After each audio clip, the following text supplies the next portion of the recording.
Hey everyone, and welcome back to the show. Today we have an amazing guest. His name is Atif Qadir. Atif, thanks so much for coming on the show. Absolutely. I'm really excited to be here. Well, Atif has just an amazing background. He's an architect, he's a prop tech startup, and he's also a developer and a real estate syndicator. So he has just a tremendous amount of experience. Atif, why don't you tell us a bit about what drew you into architecture and then into development and then in real estate?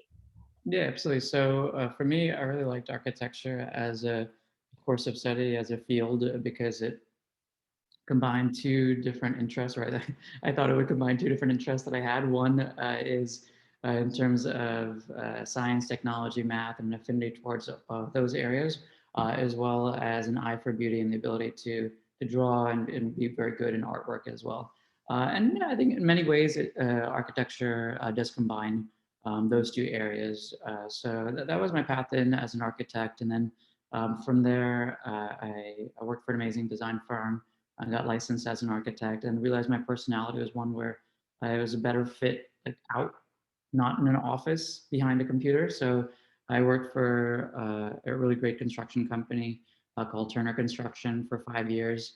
And then I realized that as amazing as it is to be an architect in either of those environments, you're not really a decision maker until you're responsible for doling out the money.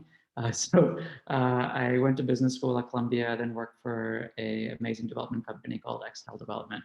And that set me into the path of being a developer and other entrepreneurial endeavors in the real estate industry. Okay, so what was your role at the development firm? So I was a development associate. So I was responsible for 8 different development projects over the course of the 3 years that I was there, as well as 40 different acquisitions, some of which went through, some of which didn't go through. Okay, and were those multifamily, commercial? What kind of properties were they? I would say it really ran the gamut. The only thing I didn't do was industrial amongst all those asset classes, but dominantly it was multifamily. And I would tuck underneath that condominium because it's kind of a similar thing. And then secondarily, hotel. And then after that, a hodgepodge of everything else. Okay, awesome. So then did you set out and become your own developer after that? Yeah, exactly. So after 3 years, I um, decided to start my own development firm, and it had a lot to do with when you're working at even like a large firm or a small firm, one that operates very much like a family office, where the owner's family has a large presence at the firm. There is a limit to where you can go if you are not a member of the family. And the founder, Gary Barnett, really intelligent guy, all his kids were married at that point, so I didn't have an opportunity to marry into the family. So thus, there I was, kind of ended my track at Extell Development. That was kind of the reality of the situation, and then also I just saw that I bought my own home in Hudson County, and I saw in New Jersey in Hoboken, and I saw how much it had appreciated in just a matter of 6 months, and I was like, okay, I got to do something. If I'm going to do something, let's do something. I want to do something. So that was basically the pull, and then like the push out to do something. Okay, awesome. So what were some of your first development projects at your firm? So when I worked at Extell or my own firm? Your own firm. Own firm. First deal was a 6-unit rental building, historic redevelopment. It was a multifamily with a carriage house in the back in downtown Hoboken. That one was a really cool deal, about 2 million acquisition, around 600,000 of renovation and stabilized value of 3.3 million. So that one was a nice project, fully leased up. We leased up right during the beginning of COVID, so in April and May last year, February, March, April, May, that time period, which was a disaster, but we did it. And I think I know like it's that trial by fire thing. If you do it in the worst circumstances, anything else after that's really easy. And then I also finished a 2-unit condo development also in Hoboken. That was another building from the 1890s, townhouse style, that I did a gut renovation of. Roughly the numbers, if I remember correctly, was also about 2 million, about $1 million worth of renovation costs, and about $4 million worth of sellout. Okay. And how did you handle the capital stack for those first developments that you were doing? I mean, clearly you understood how to do this from working at a development firm, but how did you handle it when you went out on your own? Ask people for money. So basically what that meant is, I think in retrospect, I don't want to do 70% financing and 30% equity anymore. I know it just makes your life so easier because you have less equity to raise, but it just feels like it causes too much drama. So for my investment portfolio, I only do 40% financing rather than 70. So I really ratcheted it down.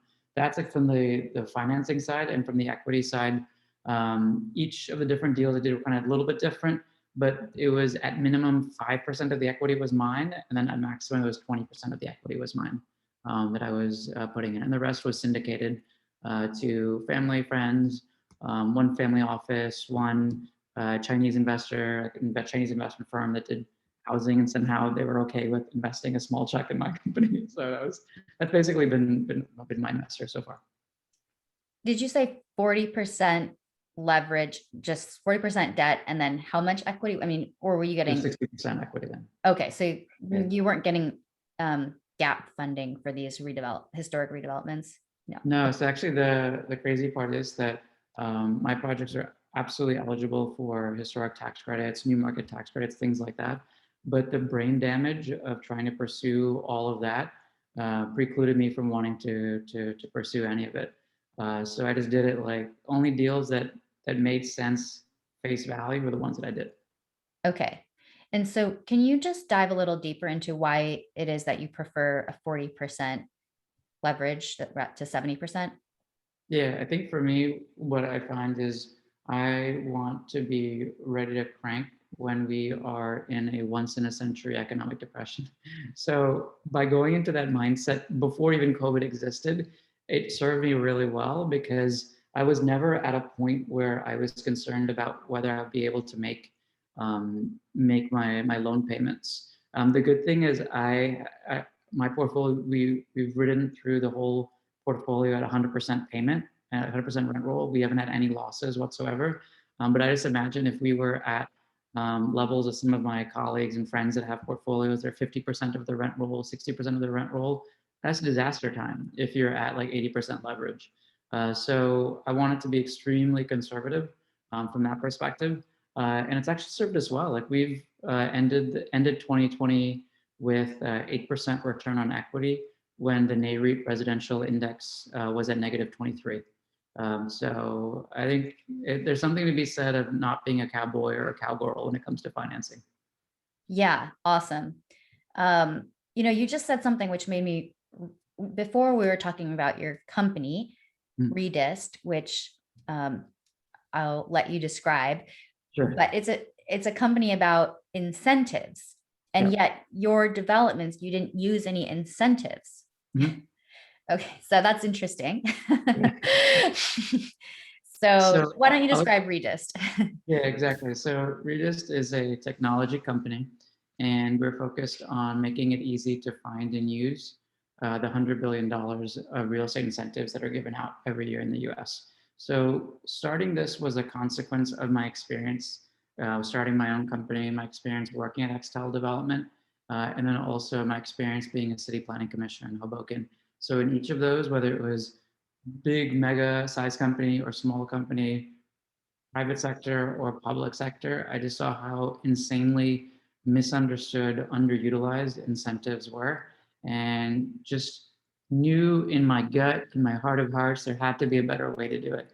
And that's what essentially myself and my team, we've now grown to 7 total, have been building. So it's in short order, it's a B2B SaaS cloud software that makes it easy to find and use the $100 billion of real estate incentives. Yeah, that is just amazing. I mean, I come from a background of working in affordable housing finance, and it's not at all simple. I mean, it's pretty much the way you figure out financing is you just have to know everybody in the state that you're working in. You have to know everybody, and then you'll find out what's available. So that's a pretty incredible product. And I'm sure that it's just going to be provide tremendous value to developers all over. Before we dive deeper into that, I want to touch on, you transitioned out of development, right? Can you talk about that transition, why you decided to transition out and what you decided to do next? Yeah, I think for me, I really like having the ability to allow interesting areas, interesting problems really define what I do with my career. And I think leaving Extell, the thing that I had the most skill in was development. And the thing that really changed was the scale. So I went from $1 billion projects to $2-3 million projects. And I think if you're really cavalier, you can imagine that like, oh yeah, I did this thing. So like, oh, that's going to be a cinch. But in reality, when you go that trajectory to a wildly different scale of project, there's just so many different challenges that come to be. So I went through twice on development deals on a rental building and a condo building that I finished. And I just came to the conclusion that when you're working in really expensive markets like greater New York City, you have to be able to be low leverage. You have to be able to have as few investors as possible because of all the things that can go wrong. And you have to have really, really, really entrenched relationships with local approval processes. And the crazy part is I'm a city planning commissioner and I was doing an as of right development and I still had a hard time getting that thing done. So I think for me, after doing it twice and essentially breaking even or losing some money, it just wasn't something that was interesting to me to do again. Or at least for now, in this particular situation, maybe things will change in the future. But the thing that really piqued my interest was this nugget of this idea about this $100 billion of incentives. And it's been actually really fun because uh, leading a technology company and having 6 employees, and it's just a very different thing than I've ever been used to working in real estate. So I've had to really kind of flex my skills and my abilities in a lot of different areas I hadn't had the opportunity to work in before. Okay, awesome. Don't you also do workforce housing development or workforce housing? I mean, syndications, value add multifamily. Yeah, so I have a portfolio of investments, legacy investments from Amanat Properties. They're just cranking money, and they're just actually really fun to do because I've been able to really bring it down to a recipe. And I think that's when you can really get a lot of fun out of this, and the stress really comes out of it. And for me, what I found is my sweet spot is acquisitions in Hudson, Middlesex, and Mercer County. It's basically the 95 corridor in New Jersey. Um, in urban markets, multi-family, so basically individual condos within condo buildings, which allows me not to have to deal with every problem because the association deals with a good chunk of the problems. And I have the same team that does everything. And I've essentially put together the same finishes list where I've picked out every single thing that I want that looks good, that's a great value, that works well with each other, that's available, not like long lead times, uh, and uh, and it's consistent, and they'll all work together. So basically, add a little bit of design pizzazz as an architect into a category that usually is very bare bones, and it's kind of like I think it's kind of dumb when people work in that category when they make assumptions about their tenants that they necessarily maybe don't appreciate. Chrome finishes versus satin nickel, or light gray versus white, or craftsman molding versus traditional molding. I think when you think really just take a moment to think consciously about all of that, you're able to produce a product that people really like. And I think statistically, that's where the proof is in the pudding. I'm renting my units when I look at the competition on Zillow, because I use Zillow Rental Manager. I'm typically renting $100 to $200 per month more than my competition. And I'm getting anywhere from 4 to 10 times as many looks, like people visiting my property pages more than my competitors. That's the proof in the pudding right there. Awesome. So just to clarify, so you're purchasing units within condos, or how does this, can you explain that? Yeah, so these are typically condo buildings that have anywhere from say 4 to 40 units, and I'm purchasing one or more of those condos in that building. Oh, very interesting. And then you're renting those out on a long-term basis Exactly. and basically doing just a cosmetic fixer on them? I mean, just like repainting and doing new fixtures. Yeah, that's a really interesting thing because I was actually thinking about this recently when I was on a walk. Is what does one consider a light renovation versus a moderate renovation and a heavy renovation? So for me, take an average unit price or value of 200,000. I'm spending somewhere in the order of uh, let's say like 5 to 10% is of that value is what I'm spending. So essentially, ten to $20,000 is kind of the norm. And I would consider that moderate because that is moldings, door levers, that's painting the kitchen cabinetry, changing the knobs, changing faucets, glazing the tiles in the bathrooms white. I mean, God help you, there's so much pink, so much eucalyptus and light blue tiles in Hudson County. I can't even. So glazing all of that, fixing like water stuff or this stuff or that stuff, changing appliance here and there. That's the moderate renovation. I'd say if you're doing 1 to 5%, that's a light renovation. And if you're doing 10 to 10% above of the purchase price or the value that we want to use, that in my mind is a heavy renovation. So we're doing moderate renovations. Okay, awesome. Yeah, I've actually have not heard of that particular value add strategy of purchasing condos, renovating them, and then renting them. But you're seeming to have quite a bit of success with them. Like, are you, um, do you feel like those are you syndicating those? How are you financing those? Yeah, so it's one of the legacy things from Amanat and my development company. And what we did with that is essentially, I think it's kind of clever. What we did was form a general partnership where there's no LPs, everyone's a GP, and everyone has pro rata returns. So what that means is there's no preferred return, there's no promoted interest, which is the normal way for a GP to get compensated outsized for the efforts that they put in. Instead, what we instituted was an acquisition fee that mimicked that amount of cash. If you were to take that cash flow from a typical preferred return promoted structure with a heavy discount rate to get to a present value single payment. So it's, I think we're at 12% acquisition fee. So whatever the purchase price is, 12% of that is my fee that mimics the whole cash flow I would have gotten. And every time that we do a closing, an amount of money is put into the portfolio every quarter. At the end of the quarter, we rejigger the numbers based on the then value of the assets. So essentially, we mark to market the assets every time that there's another set of closings and at the end of a particular quarter. And it's actually worked out really well because people are able to very easily say, yeah, I want to put more money, or I don't think this quarter I have more money to put in.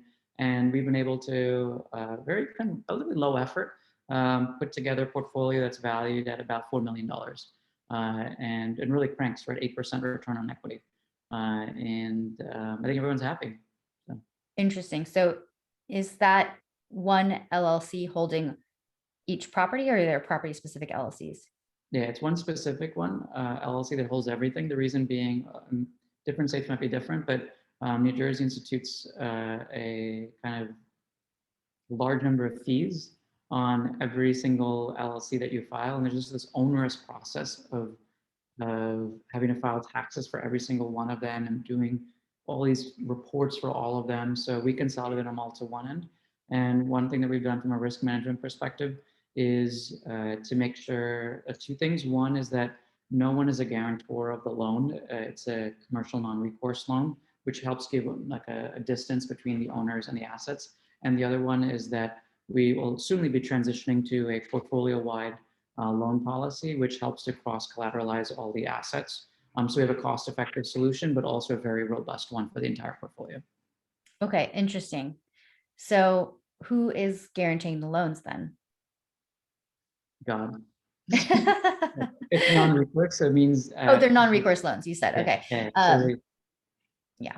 But that actually brings up a good point because I know there's a little cottage industry of people being paid for signing guarantees for loans. But in this particular case, it's the asset, and the cash flows from the asset is what secures the loan. Sure. Okay. I just didn't realize there were non-recourse loans for single condos.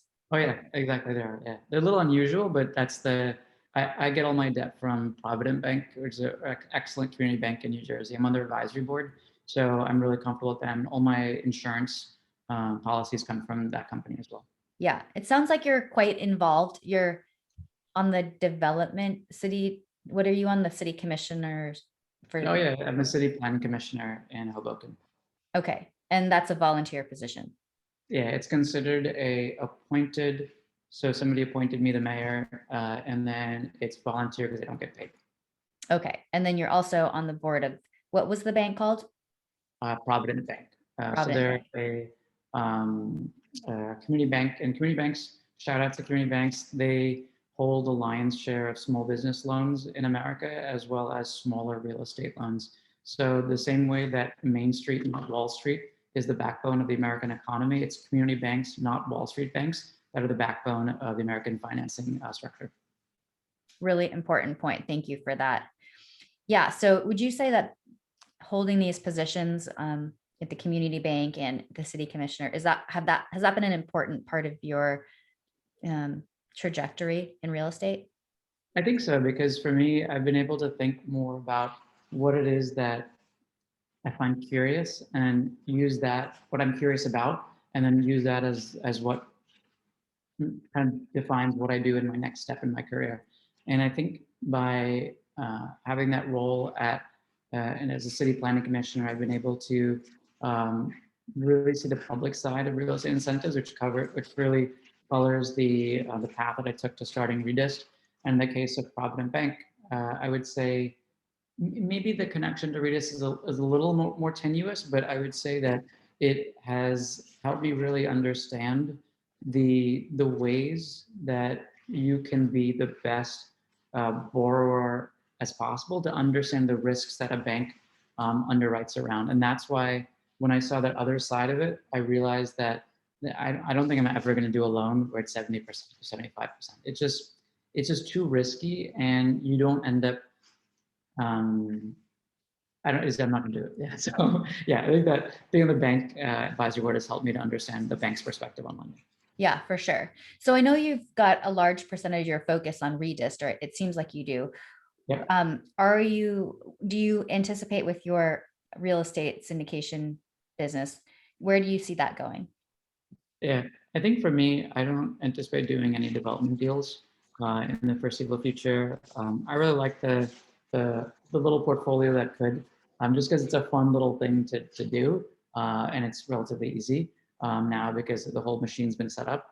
My primary focus is REDIST and being able to get that off the ground and produce. I don't really see any more development deals, also because the Metro New York City market is still too expensive. I think sellers are still acting like it's 2017. For sure. Yeah. Okay. Well, I'm sure we could keep talking for quite a while, but for now, let's take a break. And why don't you tell the listeners how they can get a hold of you and anything else you'd like to share? Sure, absolutely. So I think anyone that's a listener that is looking to leave a corporate role and start their own business, or have started their business, they're trying to grow it, that's awesome. And I really applaud you on taking that step to do something entrepreneurial, because small businesses and entrepreneurial activity is really what drives the American economy. If you're interested in getting in touch with me for advice, feedback, anything, like a virtual high five, LinkedIn's the best one because I usually check in there at least once or twice a day. And just message me on LinkedIn. Check out the REDIST page for anything that you're interested in related to incentives. And that's it. Yeah, it's LinkedIn's the best one. Yeah. Awesome. Well, Atif, I definitely look forward to having another show where we really dig into the details of REDIST, because I am personally fascinated by this concept. And for now, we'll sign off. Thank you so much for coming on the show, and we'll see you next time. Thank you, Sujata.